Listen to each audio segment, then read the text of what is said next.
Have you ever wondered if there's a secret history of Jesus hidden in ancient scrolls, locked away by the church, lost to time? That idea, it feels electric, doesn't it? A forbidden truth waiting to be uncovered. And you're not alone. Millions have chased this mystery, some out of genuine curiosity, others to push bold claims, like Billy Carson, who links these texts to cosmic forces and ancient aliens. They say the real Jesus is buried beneath layers of religious control, trapped in lost gospels and banned books the church never wanted you to see. It's thrilling, rebellious. You start to feel like Indiana Jones with a Bible. But is any of it true? Let's go back. Most of us grew up hearing the story of Jesus from Matthew, Mark, Luke, and John. 4 voices, 1 message.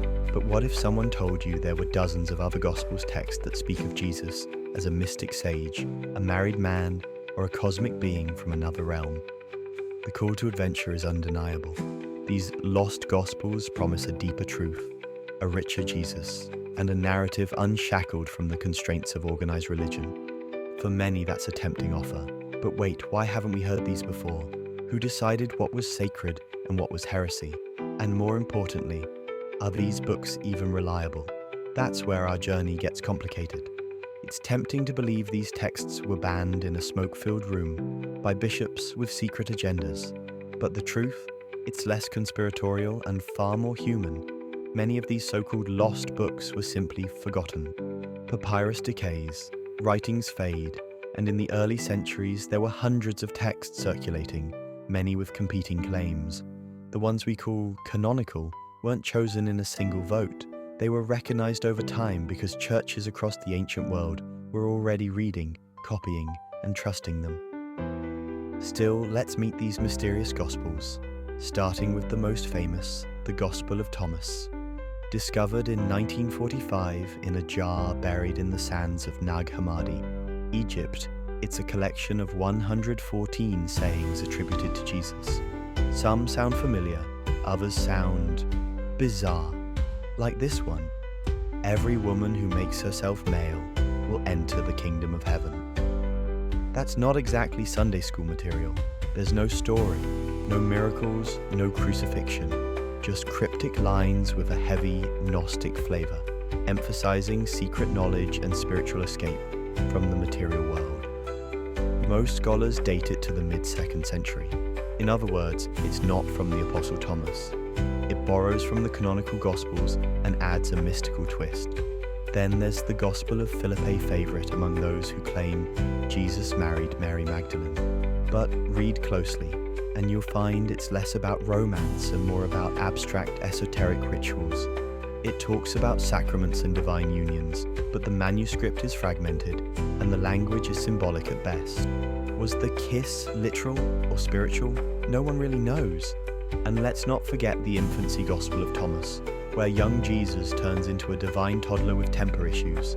He curses a child to death for spilling water. He turns clay birds into real ones. A fascinating glimpse into early Christian imagination, but not exactly consistent with the Jesus of Matthew and Luke. As we journey deeper, we find more Gnostic texts.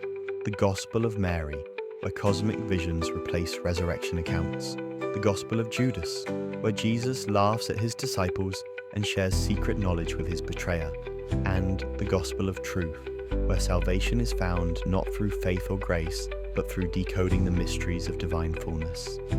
All of these texts have one thing in common. They were written late, often over 100 years after Jesus walked the earth. They reflect 2nd or 3rd century philosophies, not first-hand testimony. They're windows into how fringe groups reimagined Jesus, not snapshots of the real man from Galilee. So what's the ordeal here? It's confronting a hard truth. Not all ancient texts are equal. Just because something is old, hidden, or mysterious doesn't make it true.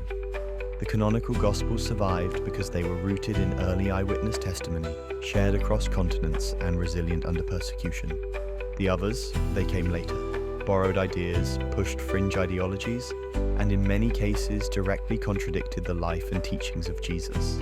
But still, our journey isn't in vain, because through it we uncover more than old parchment. We uncover our desire for mystery, our hunger for meaning, and the danger of trading truth for novelty. So what do we gain? Clarity.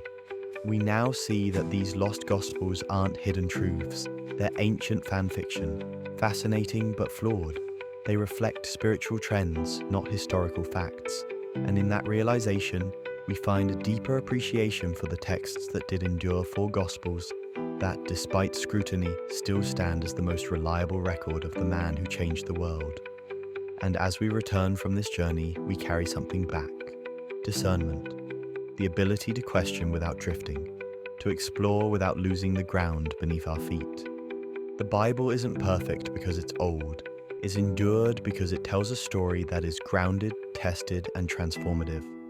So next time someone says they've hidden the real Jesus from you, ask them to read the 4 Gospels first. The truth was never lost. It's been waiting all along.